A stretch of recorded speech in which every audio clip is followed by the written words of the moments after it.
High, আমি রুবেল। তো আমি আপনাদের সামনে আজকে যে বিষয়টা নিয়ে কথা বলবো, তো বিষয়টা না বুঝাইলে আপনারা ওইভাবে বুঝবেন না। তো আমি একটা সাবান ইউজ করতাম, আমার হাতেও দেখা যাইতেছে। ওই সাবানটা তখন ছিল 12 টাকা করে। তো বিভিন্ন বিদেশি কোম্পানির সাবান, যেমন অনেক সাবান আছে, নাম ধরবো না, নাম ধরলে হয়তো কোম্পানি আমার নামে মামলাও করে দিতে পারে। এটা আমার ক্ষেত্রে হয়তো হয় নাই, অনেক কন্টেন্ট ক্রিয়েটার, অনেক ইউটিউবারেরা নাম উচ্চারণ করে তারা মামলাও খাইছে। তো আমি এই পর্যায়ে যাইতে চাই না, নাম বলতে চাই না। তো আমি সাবান দেখাই দিলাম। এই সাবানটা যখন আমি ইউজ করতাম 12 টাকা দাম আছিল।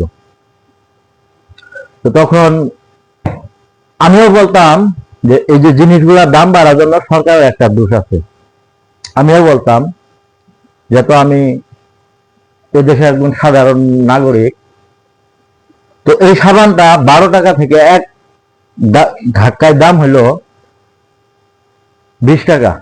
তো যাই হোক, তারপরেও এই সাবানটা যেহেতু আমি ইউজ করছি, ইউজ করাতে যাই হোক মনে হয় বছরও ঘুরে নাই এই সাবানটার মানে দাম বাড়ছে। তো হঠাৎ করে 9 মাস 10 মাসের মধ্যে কালকে আবার এই সাবানটা আমি কিনতে গেছি, তার আগেও কিন্তু 20 টাকা। হঠাৎ করে কালকে যা দাম শুনে এই সাবানটার দাম নাকি 28 টাকা করছে। এই সাবানটা কি এমন মহামূল্যবান জিনিস দেওয়া আছে যে এই যে সাবানটার দাম ওরা 28 টাকা করে। 12 টাকার সাবান একটা ঢাকায় দাম দিয়ে দিছে 20 টাকা। এখন আবার একটা ঢাকায় এই সাবানটার দাম করছে 28 টাকা। যাই হোক, আমি সম্ভবত এই সাবানটা আগের স্টকে কিনে আসছিল হইতে, এজন্য কিছু পরিমাণ ছাড় দিছে। তো যাই হোক, এই সাবানটা আমার কিনা লাগছে কালকে 25 টাকা করে। তো এটাই কি আমাদের দেশের ব্যবসা প্রতিষ্ঠানের কাণ্ড কারখানা? অন্য অন্য কোম্পানির নামে দুর্নাম করে ওই সাবান ইউজ করবেন না, অমুক বিদেশি সাবান, এই সাবান ইউজ করবেন না, এমন বিদেশি সাবান।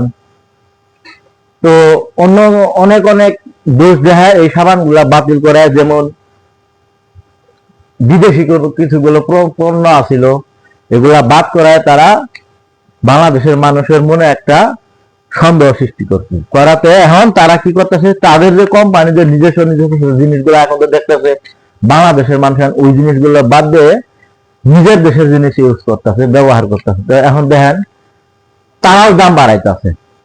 যেটা ছিল 5 টাকা এটা বানাইতেছে 20 টাকা, যেটা ছিল 20 টাকা এটা বানাইতেছে 40 টাকা। এইভাবে কি বাংলাদেশ চলবে? এইভাবে বাংলাদেশের অবস্থা এইভাবে? তার মানে এই ক্ষতিকার।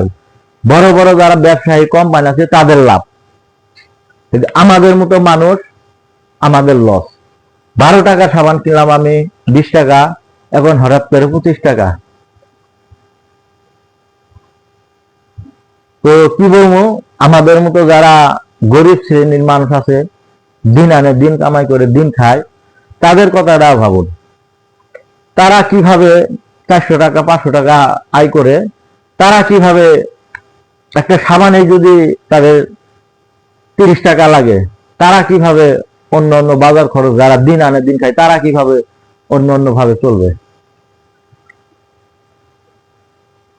তো যাই হোক, আমার কথা ওইটাই, এই সাবানটা কি এমন জিনিস গুণ দেওয়া আছে যে 6 মাস পর পর সাবানের দাম বাড়তেছে। 12 টাকা থেকে 20 টাকা, এখন করছে 28 টাকা। এইগুলাই কি বাংলাদেশের কোম্পানির এক এক কোম্পানির কি এক একটা ধারা? তো যাই হোক, কি বলবো, আমি কোন কোম্পানির নাম নেই যে সাবানটায়। তো যাই হোক, আমি মনে করি দেশি পণ্য ইউজ করার সাথে বিদেশি পণ্য এখন ইউজ করাটাই ভালো, আমি মনে করি। কারণ যেহেতু বিদেশিরাও যে অবস্থা করতেছে, 5 টাকার জিনিস 6 টাকা করতেছে, বাংলাদেশের যে কোম্পানি এরা তো আরো বেশি করতেছে। এরা এক জিনিস 5 টাকা থেকে 20 টাকা বানাইতেছে, মানে 15 টাকায় বাড়াইতেছে। আর বিদেশিরা হইতে 5 টাকার জিনিস 8 টাকা করতেছে। ওরা যদি 3 টাকা বাড়ায়, বাংলাদেশেরা যখন দেখে প্রোডাক্ট চলে বেশি, তখন তারা 5 টাকা জিনিসের 20 টাকা বানা। তো আর কি কমু, এই সাবানটা আমি এতদিন ব্যবহার করতাম, তো নেক্সট এই সাবান আমি আর ব্যবহার করব না।